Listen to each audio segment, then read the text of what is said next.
Have you ever wondered why some friendships drain your faith while others lift it? I used to think I could handle any friendship, that my iman was strong enough to withstand any influence. But then I discovered something that changed everything. The Prophet Muhammad, peace and blessings be upon him, gave us specific warnings about 7 types of people we must protect ourselves from. Today, I'm sharing these 7 dangerous companions. And the 5th type is someone you probably have in your life right now and don't even realize the spiritual threat they pose. If you want to protect your faith and your future, drop a prayer hands emoji in the comments, and let's begin with the first dangerous companion. Number 1, the habitual liar. The Prophet, peace and blessings be upon him, taught us in Sahih al-Bukhari that truthfulness leads to righteousness, and righteousness leads to paradise, while lying leads to wickedness, and wickedness leads to the fire. This isn't about someone who occasionally makes a mistake or tells a white lie under pressure. This is about a person whose default setting is deception. Someone who weaves falsehoods so naturally that you start to question what's real and what isn't. The Quran describes hypocrites in Surah Al-Munafiqun, and the Prophet warned us in Sahih Muslim that among the signs of a hypocrite are 3, and when he speaks, he lies. Imagine sitting with a friend who's telling an exciting story at a gathering. Everyone's laughing, everyone's impressed, their eyes are wide with amazement. But deep down, you know it's not true. You've heard them tell this same story 3 different ways, to 3 different groups.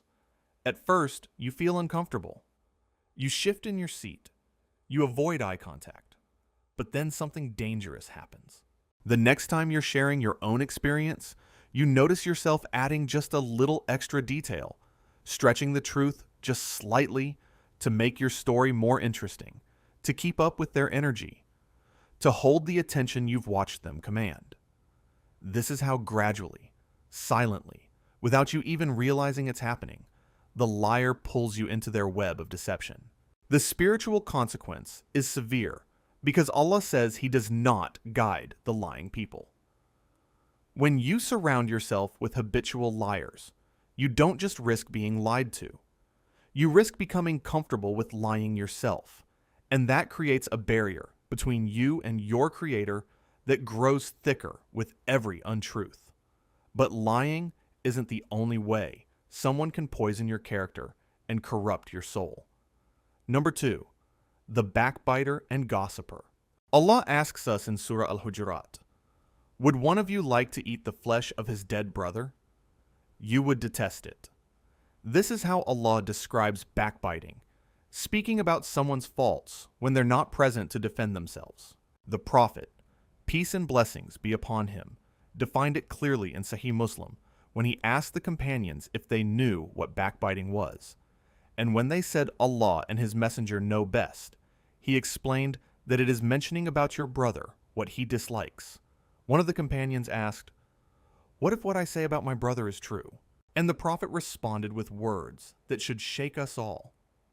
If what you say is true, you have backbitten him, and if it is false, you have slandered him. Picture this moment carefully. Your phone buzzes during a quiet evening.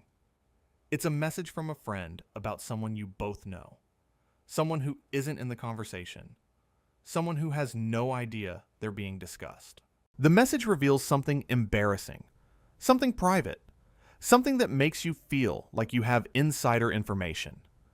There's a rush that comes with it, that guilty pleasure of knowing something others don't, of being trusted with secrets, of feeling included in the inner circle. But the Prophet, peace and blessings be upon him, described this exact moment as you eating the rotting, decaying flesh of your brother or sister in faith. Can you picture that shift now? From entertainment to absolute horror. From feeling special to feeling sick. This person who constantly gossips, who always has something negative to say about others, who bonds with you over tearing other people down, they normalize disrespect in your life. They make cruelty feel like connection. They train your tongue to find faults instead of making excuses for others. You become comfortable with a practice that Allah compares to cannibalism, and you don't even notice it's happening until your own reputation is destroyed by the very same tongues you used to laugh with. Now, these first two types damage others, but the third type of person the Prophet warned about is dangerous because of what they do to themselves and how their disease of the heart spreads to everyone around them. Number 3, the arrogant and prideful. The Prophet, peace and blessings be upon him, gave us a warning in Sahih Muslim that should terrify every believer. No one who has an atom's weight of pride in his heart will enter paradise. Not a mountain of pride, not a handful of pride, an atom's weight, the smallest particle imaginable. And when the companions asked what pride was, he defined it with perfect clarity. Pride is to reject the truth and to look down on people. Allah tells us in Surah An-Nahl that He does not love the arrogant, and this makes perfect sense when you understand that pride was the very sin that caused Iblis, Satan himself, to be expelled from paradise. He refused to bow to Adam because he thought himself superior, made from fire, while Adam was made from clay. Imagine you're sitting in a gathering, perhaps after Friday prayer, or at a family dinner, and someone makes a valid point that contradicts something you said earlier. Your friend, the one with pride embedded deep in their heart, never admits mistakes. Never.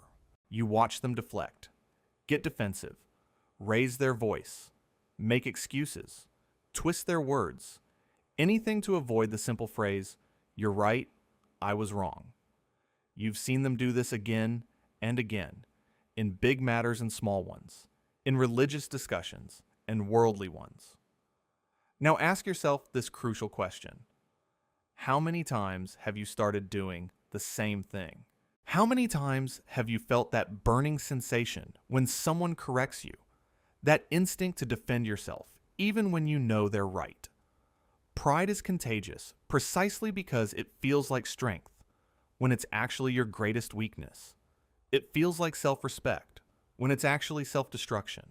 The proud person makes you competitive in the worst way, makes you care more about winning arguments than finding truth, makes you value your reputation over your relationship with Allah. They teach you to see humility as humiliation, when the Prophet himself, the best of creation, lived with such profound humility that children would take his hand and lead him wherever they wished. But as spiritually deadly as pride is, the fourth type of person attacks something even more sacred, something that could bring down Allah's anger faster than almost any other sin. Number 4, the person who cuts family ties. The Prophet, peace and blessings be upon him, stated in Sahih al-Bukhari with absolute clarity that the one who severs family ties will not enter paradise. Not, might not enter. Will not enter. In Surah Muhammad, Allah says that those who cut family ties are cursed, and their hearing and sight are sealed. This isn't about setting healthy boundaries with genuinely abusive situations. This is about abandonment, about cutting off communication over grudges, about withholding support and love from your blood relatives over petty disputes or wounded pride. There's a hadith in Sahih al-Bukhari where the Prophet describes how the kinship tie, Aram, is attached to the throne of Allah and says, "Whoever maintains me, Allah will maintain him, and whoever severs me, Allah will sever him." Imagine your friend complaining about their parents for the 100th time over coffee or during a late-night phone call. "I haven't called my mother in months," they say casually, as if they're talking about forgetting to water a plant. "She deserves it after what she said. My father doesn't appreciate me anyway. My siblings never supported me." The justifications flow easily, and each one sounds somewhat reasonable in isolation. At first, you feel uncomfortable.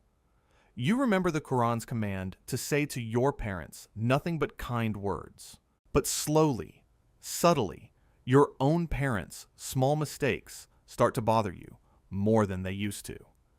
Your mother's repeated questions feel more annoying. Your father's advice feels more intrusive. Your weekly calls become monthly. Your visits become rare. Your patience becomes thin. This is how the disease of family severance spreads, one justified grudge at a time, one postponed phone call at a time, until you wake up one day and realize you've become the person the prophet warned about, the person who cut the ties that Allah commanded to be maintained. And the most painful part is that the true maintainer of family ties, according to the hadith, isn't the one who maintains ties with those who maintain ties with him, but the one who maintains ties even with those who cut him off. Now here's where it gets personal, because the fifth type of person is the one I promised would shock you. Number 5, the ungrateful person. This is the shocking one because it's so normalized in our modern culture that you probably didn't expect it on this list. The Prophet, peace and blessings be upon him, taught us in Sunan al-Tirmidhi that he who does not thank people does not thank Allah. This profound statement connects our gratitude to creation directly with our gratitude to the Creator. In Surah Ibrahim, Allah promises that if you are grateful, I will surely increase you in blessing, but if you are ungrateful, my punishment is severe. The ungrateful person is someone who chronically complains, who cannot appreciate blessings, who lives in a state of entitlement where nothing is ever enough and everything could always be better. They see a table full of food and complain about the one dish that's missing. They receive kindness and focus on how it could have been kinder. They're blessed with health and obsess over minor discomforts. Imagine this scene carefully. You receive good news, a promotion at work, acceptance into a program, a long-awaited blessing you've been praying for. You share it with your friend, excited, your face lit up with joy. But instead of celebrating with you, instead of saying Alhamdulillah and sharing your happiness, they immediately point out the negative aspect. Yeah, but now you'll have more responsibility and stress. That's great, but wait until you see how much harder it gets. I hope you're ready for what comes next. Every single joy gets poisoned before you can even taste it fully. Every blessing gets diminished before you can even say thank you to Allah properly. And here's the dangerous part. How long until you start doing the same thing? How long until your own blessings feel hollow because you've trained yourself to focus on what's missing instead of what's given? The ungrateful friend teaches you to see your life through a filter of lack instead of abundance. And this is spiritually destructive, because when you cannot be grateful for what Allah has given you, you're essentially saying, His blessings aren't enough. His provision isn't sufficient. His wisdom in what He gives and withholds is questionable. We've been taught by modern culture that venting is healthy, that it's okay to not be okay, that constant complaining is just being real and authentic.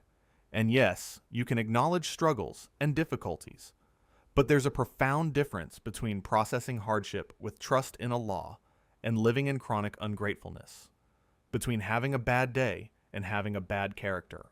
As dangerous as ingratitude is, the sixth type of person poses an even greater threat to your eternal soul.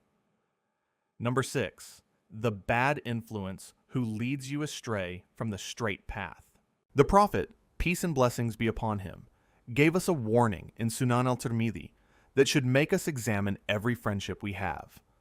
A man is upon the religion of his close friend, so let one of you look carefully to whom he takes as a close friend. You literally become like the people you spend the most time with. Their values seep into yours. Their priorities become your priorities. Their standards become your standards. In Surah Al-Furqan, Allah shows us the day of judgment, when the wrongdoer will bite his hands in regret, saying, "Oh, woe to me! I wish I had not taken so-and-so as a friend. He led me astray from the remembrance after it had come to me." This is the regret that will burn worse than the fire itself, knowing that you had guidance and you lost it because of the company you kept. The Prophet compared the good companion to a perfume seller who either gives you perfume or you enjoy the beautiful scent, and the bad companion to a blacksmith whose sparks will either burn your clothes or you'll smell the terrible odor. Picture this progression carefully, because it happens so gradually that you don't notice until it's too late. You're trying to wake up for Fajr prayer. You set your alarm with sincere intention. You make dua that Allah helps you be consistent. But your closest friend texts you at 2 in the morning. Still up? Want to play another round? Just one more episode? Let's keep talking. They're always still up, always available for everything except what brings you closer to Allah. Your sleep schedule falls apart. Prayer becomes harder when you're exhausted. Then Friday comes and they suggest skipping the Islamic lecture. It's too far. The speaker is boring anyway. Let's just hang out instead. We can watch it online later. You know, online later never comes. But you agree, because you don't want to seem overly religious or judgmental. One compromise leads to another. One skipped prayer leads to 2. One missed gathering of knowledge leads to months of spiritual emptiness. And one day you wake up, you look in the mirror, and you don't recognize the person staring back at you. You're not who you were. Your iman isn't what it was. And the person who helped you drift away doesn't even realize what they've done, because they were drifting too. And misery loves company, and sin loves company. We've covered 6 dangerous types of companions, but the 7th and final one is perhaps the most painful. Number 7, the envious and jealous person. The Prophet, peace and blessings be upon him, warned us in Sunan Abi Dawud to beware of envy, for verily envy consumes good deeds, just as fire consumes wood or dry grass. Think about that image for a moment. You can spend years building good deeds, praying in the night, giving charity, fasting, making dhikr, serving others, and envy can burn through all of it like flames through a forest. Allah commands us in Surah Al-Falaq, the second to last chapter of the Quran, to seek refuge in Him from the evil of the envier when he envies, which tells us that envy itself is so spiritually dangerous that we need divine protection from it. The Prophet also taught us in Sunan al-Tirmidhi that there has come to you the disease of the nations before you, jealousy and hatred, and it is the shaver. It shaves away the religion. This person is dangerous not because they want to harm you openly, but because they cannot help themselves. They cannot celebrate your blessings. They cannot feel genuine joy at your success. They wish for your downfall even if they never act on it. And that energy, that silent resentment, poisons every interaction you have with them. Imagine you achieve something beautiful after months or years of hard work and sincere dua. You got accepted into that program. You got that job. You're getting married. You're having a baby. Allah blessed you with something you've been praying for, with tears in the darkness of night. You share it with your friend, expecting them to be happy for you, expecting them to say, MashaAllah, and make dua for your continued blessings. But you see it, that flash across their face before they control their expression. Not happiness, not joy. Something else, something dark. They congratulate you, but the words are empty, forced, hollow. Their smile doesn't reach their eyes. And later, through the whispers of mutual friends, you hear that they've been talking about you, minimizing your achievement, finding flaws in your blessing, suggesting you didn't really deserve it, or that you got lucky, or that it won't last. The envious person is mentioned specifically in the Quran as someone we must seek Allah's protection from, because they cannot help but wish for your downfall. And even if they never act on it outwardly, that spiritual poison seeps into every moment you share with them. These are the 7 types the Prophet warned us about. But this message isn't complete yet, because there's one final truth we must face. If you want to see more, click the video on screen now.